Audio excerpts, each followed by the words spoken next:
Hello 12th class. Welcome back on Saran classes.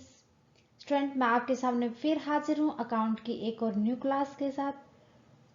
आज की class start करने से पहले स्टूडेंट एक हम मोटिवेशनल थॉट देख लेते हैं जो कि हमारे लिए हमें मोटिवेट करेगा और क्लास को अच्छे से करने में हेल्प करेगा। कोशिश हमेशा आखिरी सांस तक करनी चाहिए। या तो लक्ष्य हासिल होगा या अनुभव।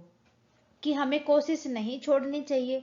मान लो हम उस कोशिश में जो हम काम करने जा रहे हैं उसमें सक्सेस ना हो, जो हमारा ऑब्जेक्टिव जो हमने गोल सेट किया था वो ना मिल पाए, लेकिन हमें एक्सपीरियंस उससे बहुत ही ज्यादा होगा। सो कुछ ना कुछ तो अनुभव होगा, इसलिए हमें ये सोच के कोशिश नहीं करनी चाहिए कि हमारा गोल मिले या ना मिले, लेकिन हमें उससे एक्सपीरियंस मिले, ये सोचना चाहिए हमें। क्लियर है? करते हैं आज की क्लास स्टार्ट। स्टूडेंट, आपको पता है प्रीवियस क्लास के अंदर हम डिस्कस कर रहे थे chapter number 5 dissolution of A partnership firm. Mostly chapter हम कवर कर चुके हैं एक क्लास में और हम इस चैप्टर को कंप्लीट कर लेंगे। आज की क्लास रहेगी हमारे private debt and firm debt क्या होते हैं। स्टूडेंट, लास्ट क्लास तक हमने डिस्कस किया था कि रिवैल्यूएशन एंड रियलाइजेशन अकाउंट के बीच में क्या डिफरेंस होता है। कि अगर हम असेट को रिवैल्यूएट करते हैं, रीअसेस करते हैं अपनी लाइबिलिटीज को, तो वो क्या होता है। अगर उनको असेट्स और लाइबिलिटीज को रियलाइजेशन किया जाता है तो वो क्या होता है, और दोनों के बीच में डिफरेंस क्या था। ये थी हमारी प्रीवियस क्लास की बात। आज की अगर मैं बात करूं स्टूडेंट, आज हम डिस्कस करने जा रहे हैं private debt and firm debt. करते हैं आज की क्लास स्टार्ट हमारी बिना टाइम वेस्ट किए हुए। सबसे पहले अगर मैं बात करूं student firm debt and private debt, कि फर्म डेट कौन से होते हैं। जितने भी फर्म डेट होते हैं, जितने भी प्राइवेट डेट होते हैं, जब किसी भी बिजनेस को रिजोल्व किया जाता है तो सभी को पे किया जाता है। अब बात आती है कि फर्म के पास जितना डेट है उसको कहाँ से कवर करेंगे, और एक पर्सन है जो एक पार्टनर है, अगर उसका डेट है तो सबसे पहले उसको कहाँ से कवर किया जाएगा। अगर मैं बात करूं फर्म डेट की, कि जब हम एक फर्म को बंद कर रहे हैं तो उसके ऊपर कुछ उधारी है, उसको जो पे करनी है। देखते हैं। Where both debt of the firm and the private debt of a partner coexist, the following rule as stated in the section 49 of the Indian partnership act 1932 shall apply. कि जितने भी फर्म के date होते हैं और एक private date होते, कोई भी पार्टनर है उसके ऊपर जितना भी डेट है, ये सारे के सारे अंडर सेक्शन 49 आते हैं इंडियन पार्टनरशिप एक्ट 1932 के अंडर। अगर मैं बात करूं कि किसी भी फर्म के ऊपर डेट है तो उनको सबसे पहले जितने भी फर्म की प्रॉपर्टी है उससे कवर किया जाएगा। बाकी का वो जितना डेट था वो क्लियर होने के बाद जो पैसा बचेगा उसको ट्रांसफर किया जाएगा जितनी भी प्राइवेट लाइबिलिटीज हैं उनको पे करने के लिए। देखते हैं। The property of the firm shall be applied first in the payment of debt of the firm, and the surplus, if any, shall be divided among the partners as per their claim, where which can be utilized for payment of their private liabilities. यहाँ कहा गया है student कि किसी भी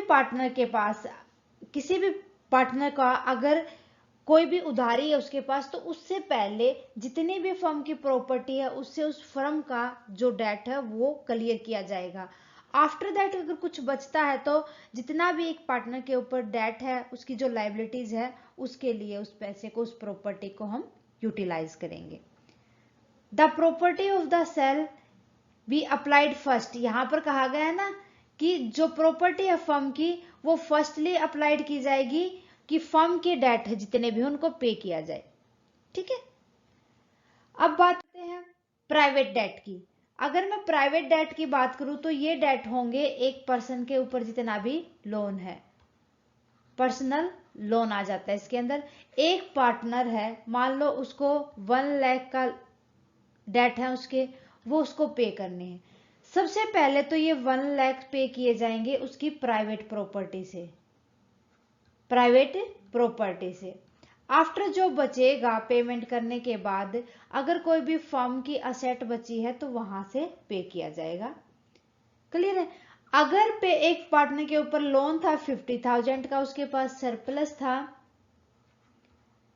मान लो 150 का, तो 50,000 पे करने के बाद उसने जो उसके डेट थे वो देने के बाद जो 1 लाख बचेगा स्टूडेंट, उसको वो यूज कर सकता है अगर फर्म का कोई भी डेट है उसके अंदर। बिजनेस के ऊपर कोई भी डेट है तो उसको क्लियर करने के लिए वो 1 लाख को यूज कर सकता है। देखो, the private property of any partner shall be applied first in payment of his private debt, पहले तो अपने प्राइवेट डेट उतारेगा, एंड द सरप्लस, फिर भी कुछ बच गया तो may be utilise for payment of firm debt. अब उसकी मर्जी रहेगी कि वो फर्म के लिए, फर्म की उधारी को उतारने के लिए वो पैसे देगा या नहीं देगा। In case of firms liability exceed the firm assets, अगर फर्म के ऊपर लाइबिलिटीज मीन्स डेट ज्यादा हो और उसकी असेट कम हो, इन नटसेल संक्षेप में private property shall be first use to settle private debt and business property shall be first to settle business debt, कि जो एक प्राइवेट पर्सन है उसका जितना भी उधार है पहले तो वो उसको क्लियर करेगा, उसके बाद अगर कोई भी पैसा बचता है तो वो यूज किया जाएगा फर्म के लिए। एंड जो इतनी भी बिजनेस प्रॉपर्टी है वो पहले तो बिजनेस के डेट को उतारेंगे, फिर कुछ बचता है तो वो ट्रांसफर की जाएगी किसी भी पार्टनर्स के लोन को या उतारने के लिए। ओके, सो ये था स्टूडेंट हमारा firm debt and private debt. उम्मीद है कि आपको अच्छे से समझ आ गए होंगे इनके बीच में डिफरेंस क्या है। ओके, सो नेक्स्ट क्लास के अंदर हम डिस्कस कर लेंगे मेमोरेंडम ऑफ बैलेंस शीट, किस तरीके से हम मेमोरेंडम ऑफ बैलेंस शीट तैयार करते हैं और कौन कौन सी आइटम उनके अंदर यूज की जाती है। सो स्टूडेंट, क्लास कैसी लगी आप हमें कमेंट करके बताएं, अच्छी लगी तो प्लीज लाइक और अदर स्टूडेंट के साथ ज्यादा से ज्यादा शेयर करें। स्टूडेंट, अगर आपका कोई भी डाउट है अकाउंट से रिलेटेड प्लीज आप कमेंट सेक्शन में लिख दें, जितना जल्दी पॉसिबल होगा आपके डाउट के लिए डाउट क्लियर हम क्लास रख लेंगे। फिर भी स्टूडेंट, अगर आपका फिर भी कोई पॉइंट रहता है तो प्लीज आप हमें कमेंट करके बताते रहें, हम आपका सॉल्यूशन जरूर देंगे आपको। Okay, so thank you student, मिलते हैं नेक्स्ट क्लास में।